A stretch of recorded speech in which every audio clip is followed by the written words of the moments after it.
चलिए आगे बढ़ते हैं और अब बात करेंगे बस्ती के, जहां पर रुपए देकर वोट खरीद रहे बीजेपी प्रत्याशी गिल्लम चौधरी को लोगों ने रंगे हाथों पकड़ लिया। प्रत्याशी मरवटिया तिवारी गांव में रुपए बांटने गए थे और इसके बाद गिल्लम चौधरी को ग्रामीणों ने जमकर खड़ी खोटी सुनाई। तो यह है गिल्लम चौधरी साहब, रुपए बांटने गए थे, रुपए के जरिए वोट लेना चाह रहे थे, लेकिन ये लोगों की जागरूकता ही थी कि लोगों ने पकड़ लिया। नहीं 20,000 का तू दिया है। सुनो, आप फिर गलत बात करते हो। हम कहा था यह बुथो से एक वोट पैबो नहीं, जो यह हरकत रह गया था एक वोट नहीं पैबो, यह गारंटी लेके जो पाई जाए ना ये जो विचार जने लाग हैं कुछ कहवे नहीं पैना नहीं यही लागे हमारे पास चाहे जितना धन धरे होबो तू सर। अब बात वाराणसी की, जहां से शर्मसार कर देने वाली तस्वीरें सामने आई है। यहां पर कबीर चौरा अस्पताल के बाहर मरीज को कचरे की तरफ फेंक दिया गया और जब इसका वीडियो सोशल मीडिया पर वायरल हुआ तो इसके बाद स्थानीय लोग इस मरीज की मदद के लिए आगे आए और मरीज को अस्पताल में भर्ती करवाया। ये आप तस्वीरें देखिए, संवेदनहीनता की पराकाष्ठा है और ऐसा कौन कर रहा है देखिए, ये अस्पताल प्रबंधन कर रहा है, अस्पताल में मौजूद डॉक्टर्स कर रहे हैं, जिनको भगवान की तरफ पूजा जा रहा है। हम हेल्थ वर्कर्स कर रहे हैं, सैल्यूट कर रहे हैं, लेकिन दूसरी तरफ कुछ ऐसे डॉक्टर्स भी हैं, ऐसा नहीं कि सब हैं, जो मरीज के साथ इस तरह का व्यवहार कर रहे हैं। इंसान नहीं समझा जा रहा है इंसान को। और अब बात जालौन की, जहां पर 2 कोरोना संक्रमितों की राजकीय मेडिकल कॉलेज उरई में मौत हो गई। मेडिकल कॉलेज में पूरी कागजी कार्रवाई होने के बावजूद भी शव परिजनों को नहीं दिया गया और जब शव परिजनों को सौंपे गए तो एम्बुलेंस से शवों को ले जाने के लिए एम्बुलेंस के कर्मियों ने पैसे मांगे। फिर क्या था, परिजनों का गुस्सा फूट पड़ा, उन्होंने शव को रोड पर रखकर हंगामा शुरू कर दिया। तो इस दौर में, इस महामारी में भी जो लोग लोगों की मजबूरी को मुनाफा कमाने का साधन समझ रहे हैं, यकीन मानिए वो इंसान बिल्कुल नहीं। वार्ड से सीधे ले जा रहे थे, जबकि नियमानुसार डेड बॉडी मोर्चरी में रहने के बाद में मोर्चरी से प्राप्त करना चाहिए। तो परिजनों का ये आरोप तो भी झूठा लगता है, लेकिन फिर भी एक कोई तथ्य सामने आएगा, जांच करा करके कार्रवाई की जाएगी। तो जांच होगी, लेकिन परिणाम बेमियादी ही होता है। अब बुंदेलखंड की खबरों का रुख कर लेते हैं सुपरफास्ट अंदाज में। महोबा के एलचू हॉस्पिटल में मेडिकल स्टाफ पर दबंग ने एक दर्जन साथियों के साथ मिलकर हमला कर दिया। मेडिकल स्टाफ के विरोध पर आरोपी सभी दबंगों को लेकर फरार हो गया। फिलहाल पुलिस दबंगों की तलाश कर रही है। जालौन में कोरोना ने अपना कहर बरपा रखा है, इस वजह से हालात खराब होते जा रहे हैं। इसी कड़ी में कोविड से मौत होने पर श्मशान ले जाने के लिए यहां पर एम्बुलेंस नहीं मिल रही, लोग काफी परेशान। हमीरपुर में कोरोना संक्रमण तेजी से फैल रहा है। यहां पर 24 घंटे में कोरोना के 125 नए मरीज सामने आए। 5 लोगों की कोरोना की वजह से 24 घंटे में मौत हुई और कुल मरीजों की संख्या 3046 पहुंच गई। बांदा में डीएम और एसपी ने पुलिस और प्रशासनिक अधिकारियों के साथ पंचायत चुनाव को लेकर समीक्षा बैठक की। बांदा में पंचायत चुनाव 29 अप्रैल को होने जा रहे हैं। ललितपुर में हनुमान जयंती के मौके पर लोगों ने कोरोना नियमों का पालन किया। लोगों ने घर में रहकर ही भगवान हनुमान की पूजा की। लोगों ने सोशल डिस्टेंसिंग के साथ पूजा अर्चना की।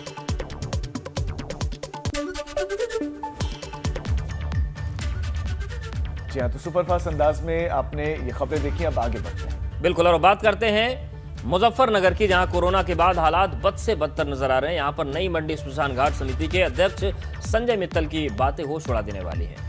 वो बता रहे हैं कि यहां पर कोरोना के अलावा अन्य बीमारियों या नेचुरल मौत की संख्या में काफी इजाफा है, इसीलिए प्रबंध समिति को श्मशान घाट में शवों की नो एंट्री की नौबत लगानी पड़ी, क्योंकि यहां पर शवों का अंतिम संस्कार होने के बाद बाकी स्थान ही नहीं बचा जहां शवों का अंतिम संस्कार किया जा सके। और इस हालत में मौत के आंकड़े घटते हुए सरकारी रजिस्ट्रों में दिख रहे हैं, तो आप समझिए कि खेल कैसा है। हमारे यहाँ शव का जो दहन हुआ था वो 9 तो कोरोना की बॉडी आई थी और 12 नॉर्मल बॉडी आई थी। हमारे यहाँ 21 बॉडी टोटल कल थी। आज सुबह 9 लोगों के फूल चुके गए हैं। उसके बाद 11 बॉडी मेरे यहाँ आ चुकी हैं, जिसमें से 2 आज कोरोना की आई हैं और 9 बॉडी नॉर्मल आई हैं। ये भयावह मंजर है और दिन प्रतिदिन ये बढ़ता चला जा रहा है। अब 11 बॉडी का दाह संस्कार होने के बाद नई मंडी शमशान घाट में कोई जगह नहीं है। लोग आते हैं, लड़ते हैं। मैंने अभी सिटी मजिस्ट्रेट महोदय को फ़ोन किया है कि जगह मेरे यहाँ नहीं है। कई लोग आके लड़ते हैं कर्मचारियों से और वहाँ व्यवस्था पुलिस की करी जाएगी। तुम्हारी फाइलों में गांव का मौसम गुलाबी है, मगर यह आंकड़ा झूठा है। ये दावे किताबी हैं। आगे बढ़ते हैं और बात बरेली की, जहां से एक ऐसी खबर आई है जो आपको परेशान कर देगी। बरेली में प्रशासन के दावों की पोल खुल गई है। 300 बेड का सरकारी कोविड हॉस्पिटल तो बना दिया गया, लेकिन इस हॉस्पिटल को अब बदहाली के आंसुओं से संतोष करना पड़ रहा है। यहाँ पर कोरोना मरीज जमीन पर, बेंच पर, कुर्सी पर बैठ ऑक्सीजन लेते दिखाई दे। यहाँ पर मरीजों को सही से इलाज भी नसीब नहीं हो पा रहा। क्या पूरा मामला रहा है? पूरा मामला मेरी माँ 3 दिन की दवा, 15,000 की दवा, रोज की दवा। लेकिन कार्रवाई होगी, ऐसे नहीं बंद होगा ये। ऐसे बंद नहीं होगा।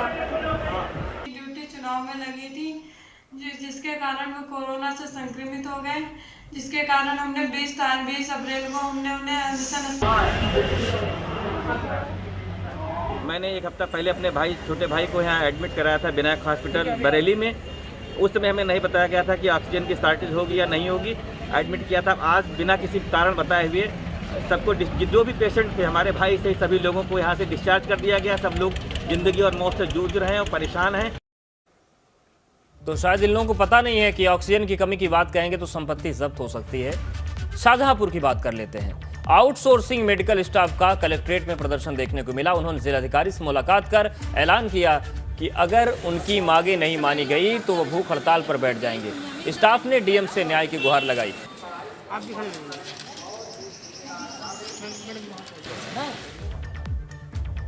और अब बात मुरादाबाद की, जहां पर उदयनगर में बदमाशों ने नगर पालिका ठेकेदार के घर में घुसकर लाखों की लूट को अंजाम दे डाला। घटना को अंजाम देने के बाद बेखौफ बदमाश आसानी से फरार होने में कामयाब रहे। हैरानी की बात यह है कि मोहल्ले में किसी को इतनी बड़ी लूटपाट की घटना का पता भी नहीं लगा। जिस घर में लूट हुई है वो कोरोना मरीज का घर है।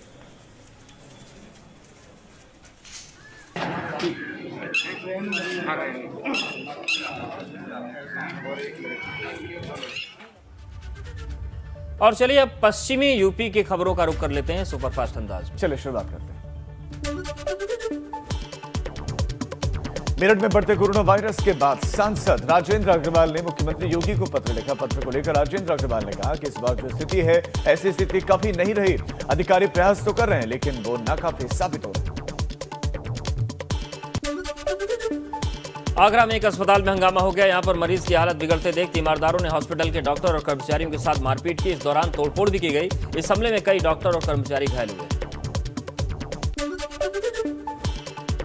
फिरोजाबाद में स्वास्थ्य व्यवस्था की पोल खुल गई। यहां पर एक मरीज को इलाज के लिए ना ही एम्बुलेंस मिली, ना ही ऑक्सीजन। तड़प तड़प कर मरीज ने अस्पताल पहुंचने से पहले दम तोड़। बागपत एक निजी अस्पताल में मरीज की मौत के बाद हंगामा हो गया। यहां पर परिजनों ने डॉक्टर पर आरोप लगाए। परिजनों का आरोप है कि 17,000 रुपए प्रतिदिन के चार्ज पर वेंटिलेटर पर मरीज था। ठीक होने के बाद भी मरीज को वेंटिलेटर पर रखा गया था। नोएडा में कोरोना के कहर के बीच में लोग दवाई के लिए परेशान हैं। यहाँ पर एक तरफ दावे किए जाते हैं कि दवा की कोई कमी नहीं, दूसरी तरफ सेक्टर 39 स्थित सीएमओ कार्यालय के बाहर लोगों की लाइनें लगी हुई हैं।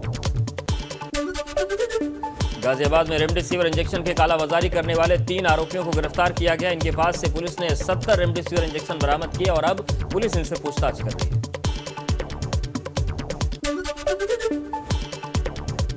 अलीगढ़ मुस्लिम विश्वविद्यालय के वाइस चांसलर ने एएमयू के मेडिकल कॉलेज में ऑक्सीजन प्लांट लगाने का फैसला किया और इसके लिए 1,41,00,000 रुपए भी उन्होंने स्वीकृत किए हैं। मैनपुरी में कोरोना की वजह से लोगों में चारों ओर डर और दहशत का माहौल है। वहीं कोरोना से निपटने के लिए स्वास्थ्य विभाग पूरी तरह से लाचार नजर आ रहा है। यहाँ पर स्वास्थ्य व्यवस्थाएं राम भरोसे।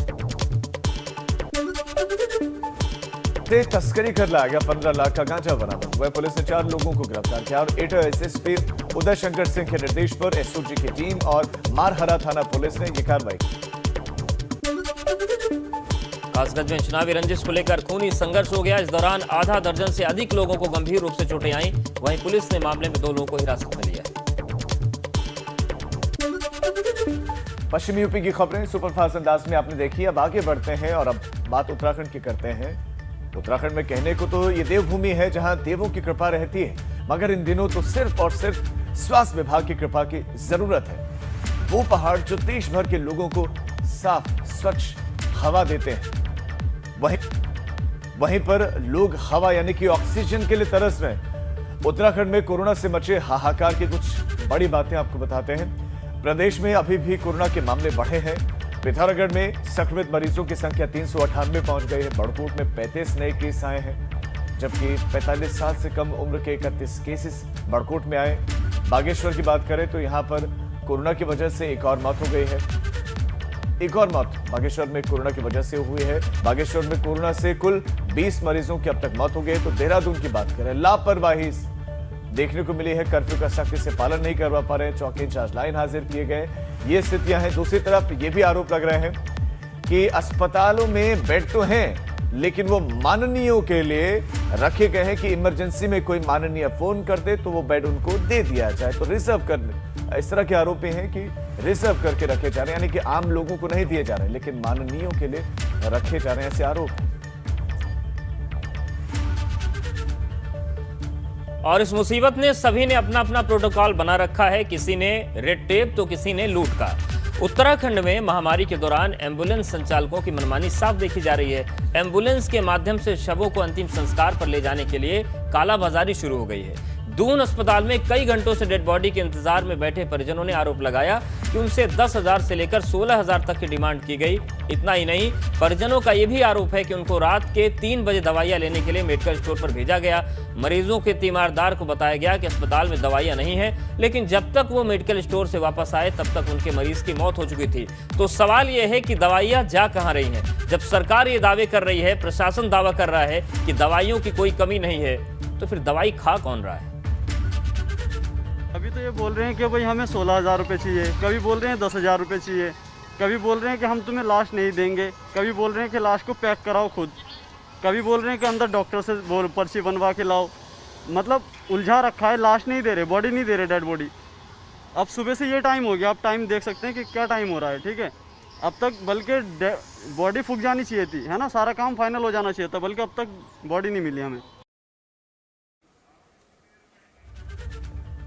और क्या इसके बाद भी आप कहेंगे कि स्थितियां अच्छी हैं उत्तर प्रदेश में? हरिद्वार में महाकुंभ के शाही स्नान खत्म होते ही आज से हरिद्वार जिले के सभी शहरों में कर्फ्यू रहेगा। रुड़की, भगवानपुर, लक्सर समेत जिले के सभी शहरों में कोविड कर्फ्यू लगेगा और इस दौरान सिर्फ जरूरी सेवाएं जारी रहेंगी। जिस तरह से कोरोना के केसेस बढ़ रहे हैं, उसे देखते हुए ये फैसला लिया गया। दरअसल प्रशासन कुंभ के शाही स्नान का संपन्न होने का इंतजार कर रहा था। इस बीच में पंचायती अखाड़े में एक संत की कोरोना की वजह से मौत हुई। बताया जा रहा है कि संत अहमदाबाद के रहने वाले थे, वो कुंभ में शामिल होने आए थे। संत की उम्र करीब 60 साल बताई जा रही है।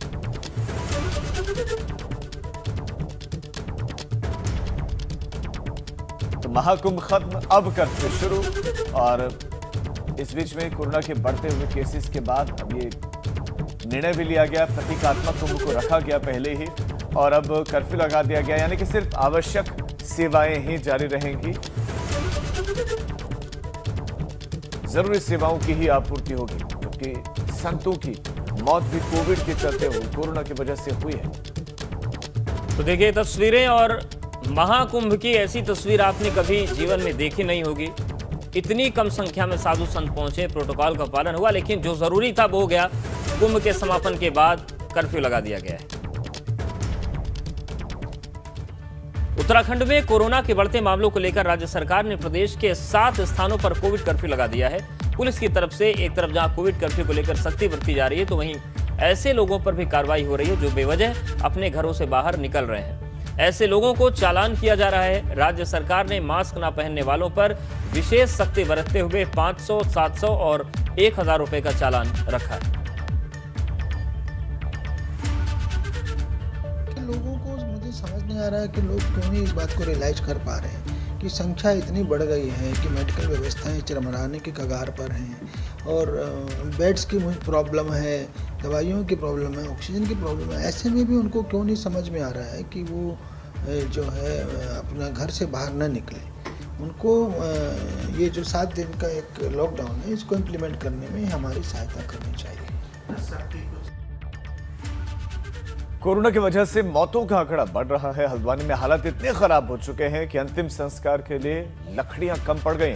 इस बीच में राजपुरा स्थित शमशान घाट में कोरोना से हुई मौत के बाद शवों का अंतिम संस्कार करने के लिए पीपी किट, मास्क, ग्लव्स बाहर खुले में फेंके जा रहे हैं। तो दूसरी तरफ शव कोरोना पॉजिटिव जलाए जा रहे हैं और लोगों ने इसके बाद हंगामा किया। लोगों ने प्रशासन के साथ नोकझोंक भी इस दरमियान रात को बॉडी जलती है, जो छोटा बट छोटा था उनको उठाकर पीछे फेंक दिया जाता है दीवार के। विरोध पब्लिक ने कराया, पब्लिक ने कोई विरोध गलत नहीं कराया, बिल्कुल सही विरोध कराया, क्योंकि यहाँ पे गेट के सामने बिल्कुल पीपी किट वगैरह ग्लव्स वगैरह सब चीज़ें बाहर फेंक दे रहे और इससे कोई इसमें कोई प्रशासन कोई कार्रवाई करने को तैयार नहीं था। जो कि मेरी सुबह बात सिटी मजिस्ट्रेट साहब को मैंने फ़ोन करा, एसडीएम साहब को मैंने फ़ोन करा, उसके बावजूद कोई कार्रवाई नहीं हुई गई। लास्ट में पब्लिक आई जब तो तब प्रशासन की नींद जागी और तब यह प्रशासन पहुंचा। और उनका यहाँ के लोगों का कहना बिल्कुल सही है कि जो यहाँ बॉडी जल रही है, दो बॉडी जल रही है, एक तरफ कोरोना की बॉडी, एक तरफ जो घरेलू जिसकी मृत्यु होती है उसकी बॉडी। देहरादून में एफएसएल में तैनात कांस्टेबल पर गंभीर आरोप लगे। एक महिला ने नेहरू कॉलोनी थाने में शिकायत दर्ज कराई है। एफएसएल में तैनात कांस्टेबल ने उसे शादी का झांसा देकर उत्पीड़न किया। इतना ही नहीं, जब महिला गर्भवती हो गई तो जबरन महिला का गर्भपात भी करवाया। मामले में एसपी सिटी का कहना है कि तथ्यों के आधार पर वैधानिक कार्रवाई की जाएगी। इसमें थाना नेहरू कॉलोनी पे एक शिकायत प्राप्त हुई है, जिसमें जो है जांच करी जा रही है। जो फैक्ट्स हैं उनको देखा जा रहा है और उसके अनुसार वैधानिक कार्रवाई की जाएगी। और चलिए उत्तराखंड की खबरों को फटाफट अंदाज में देखते। चलिए शुरुआत। विकासनगर में सीएम तीरथ सिंह रावत ने सेलाकुई स्थित लिंडे प्लांट ऑक्सीजन का निरीक्षण किया और निरीक्षण के दौरान उनके साथ कैबिनेट मंत्री गणेश जोशी मौजूद रहे और इस दौरान सीएम ने कई दिशा निर्देश दिए। रामनगर में कर्फ्यू का व्यापक असर दिखा। यहां पर दोपहर 12 बजे तक जरूरी चीजों की दुकानें खुली रही, जिसके बाद पुलिस भी एक्शन मोड में नजर आई। 12 बजते ही पुलिस ने सख्ती दिखाई, फिर दुकानें बंद। हल्द्वानी में भी कोरोना कर्फ्यू लगा हुआ है और यहां भी इसका असर देखने को मिला। कर्फ्यू को लेकर पुलिस एक्टिव दिखाई दी, लोग भी सड़कों पर कम दिखाई दिए। खटीमा में पुलिस कर्फ्यू के दौरान एक्टिव दिखी। यहां पर उन्होंने दुकानों पर जाकर लोगों को सोशल डिस्टेंसिंग का पालन कराया गया। साथ ही कोविड कर्फ्यू के नियमों के खिलाफ जो दुकानें खुली थी उन्हें बंद कराया गया। नई टिहरी अस्पताल में तैनात डॉक्टर अभिलाषा अस्थमा की गंभीर बीमारी से जूझने के बावजूद भी कोरोना सिम्टम्स के लोगों के बीच में काम कर रहे हैं।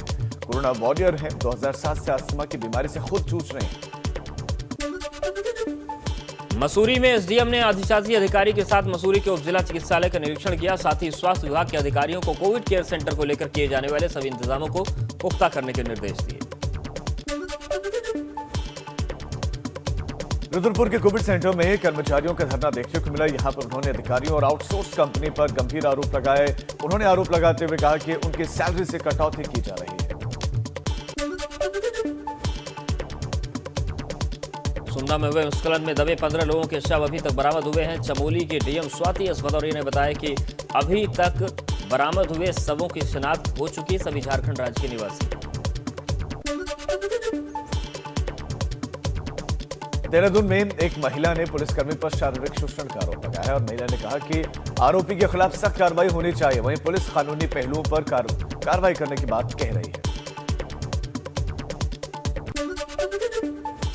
तो इस मामले में कार्रवाई होगी। चलिए कुछ और अहम खबरें हैं, उस पर जानकारी देते हैं आपको। उधर पौड़ी में बढ़ते संक्रमण को लेकर स्वास्थ्य महकमा तैयारी में जुटा है। जिला प्रशासन कोविड केयर सेंटर डीसीएचसी अस्पताल में बेड की संख्या बढ़ाने और ऑक्सीजन सिलेंडर ज्यादा करने के लिए काम कर रहा है, ताकि कोरोना मरीजों को बेहतर इलाज मिल पाए। यहां 40 बेड से बढ़ाकर 80 बेड करने के इंतजाम किए जा रहे हैं। साथ ही आईसीयू वार्ड में बेड की संख्या 4 से 10 की जा रही है। सभी व्यवस्थाओं को चाक चौबंद करने के प्रयास जारी में जो संक्रमण का संख्या बढ़ रहा है, उसके वजह से लगातार हम लोग को बेड की व्यवस्था बढ़ाने की जरूरत महसूस हो रहा है। उसी को देखते हुए शासन के निर्देश के अनुक्रम में जिला अस्पताल पौड़ी को कोविड केयर सेंटर के रूप में डीसीएचसी के रूप में चिन्हित किया गया है, नोटिफाई किया गया है। यहाँ पे आज मैंने सभी व्यवस्था का जायजा लिया है। यहाँ पे हम लोगों ने कोविड वार्ड्स चिन्हित कर दिया है। अभी तक जो है 40 बेड की व्यवस्था यहाँ पे सुनिश्चित किया गया है। बड़ी खबर प्रयागराज से। लगातार चौथे दिन कोरोना संक्रमितों की संख्या में कमी आई है। 24 घंटे का जो आंकड़ा है वो आपको बता देते हैं, 1598 है।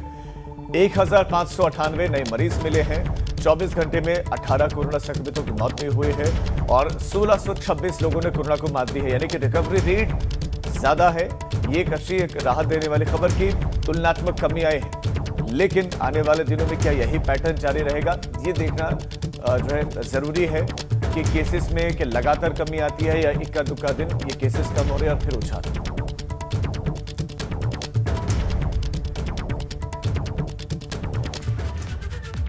तो आंकड़ों में कमी आ रही, लेकिन व्यवस्था नहीं सुधर रही। प्रयागराज हाईकोर्ट बार एसोसिएशन के अध्यक्ष ने मुख्य सचिव को पत्र लिखा है। संक्रमित वकील और मुंशी के परिवार के लिए क्वारंटीन सेंटर बनाने की मांग की है। कोरोना संक्रमण में सरकार की तरफ से उठाए गए कदमों की सराहना की। सीएवी इंटर कॉलेज और केपी कम्युनिटी सेंटर को क्वारंटीन सेंटर बनाने की मांग की गई है, क्योंकि प्रयागराज में जमीनी हालात बहुत विकट हैं। ऑक्सीजन की दिक्कत तो है ही, रेमडेसिविर वहां पर ढूंढे नहीं मिल रही है। ऐसे में सवाल यह है कि व्यवस्थाएं कैसे सुधरेंगी। कोरोना के आंकड़े जरूर कम हुए हैं, लेकिन मौत का आंकड़ा कम नहीं हो रहा है। 14 के आसपास होता था, 18 मौतें 24 घंटे में हुई।